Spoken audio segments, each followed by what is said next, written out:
alhamdulillahi rabbil alamin thumma salatu wassalamu ala rasulillah sallllahu alayhi wa alihi wa sallam.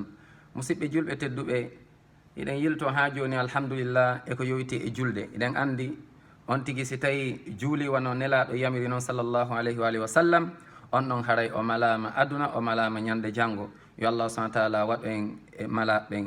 on tigui noon si juuli tawi no juuliri noon na noon nelaɗo yamiri sallllahu alayhi wa alihi wa sallam, haaray on tigui malkisama o perdi ka aduna makko ɗo, o perdi ka qabru makko, o perdi ñande janggo. yo allah dandu en. musidɓe julɓe tedduɓe, ñande janggo e ko golluɗa kon fof ko julde nden tawa ɓe darata. si moƴƴi allah no wawma yafade ko lutti kon si tawno ko neɗɗo tawhid, kono si boni haray boni. yo allah dandu en. erreur ji ɓusɗuɗuɓe hino waɗa ɗum sino julde.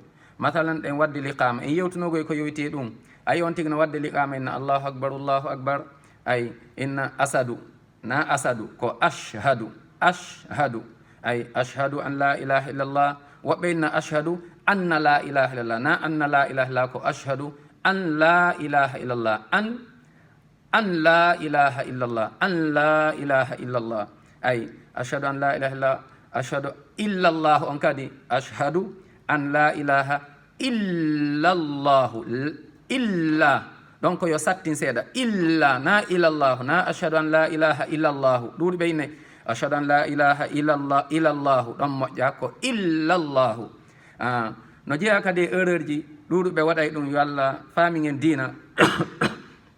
musidɓe julɓe, ayi on tigui sino janngude fatiha inna allahu akbar, ay ko juulata ɗon no janga fatiha inna alhamdulillahi rabbil alamin arrahmani rrahim maliki yawmiddin inna iyaka nabudu wa iyaka nastain, na iyaka ko iyaka, iyaka ya on ko yo teddu seeɗa, nam yo sattin seeɗa, iyaka nabudu wa iyaka. woɓɓe innayi tun iyaka, iyaka nabudu wa iyaka nastain, iyaka nabudu. woɓɓe inna nabudu, na nabudu ko na iyaka na budu, ay nani a na budu, na iyaka nabudu wa iyaka nastain.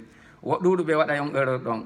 no jeeya kadi erreur ji ɗanɗa woɓɓe waɗay kadi sino juulude, ayay yimɓe sino julde hewti ko nam iyaka nabudu wa iyaka nastain ihdina sirata almustaqim. woɓɓe ne ihdina ko ihdina sirata almustaqim sirata alladina an'amta alayhim. ay woɓɓe ne anamta na anamta ko an'amta alayhim. ɗon kadi ko yen wattayile mum. woɓɓe inna an'amta alayhim inna khayri almaghdubi, khayri na khayri ko anani na khayri almaghdubi ko ghayril maghdubi alayhim. woɓɓe inna yo wala dol, olyeɓe inna wala dolin, ɓe inna wala lalin, ay na lalin ko do wala do, ay do.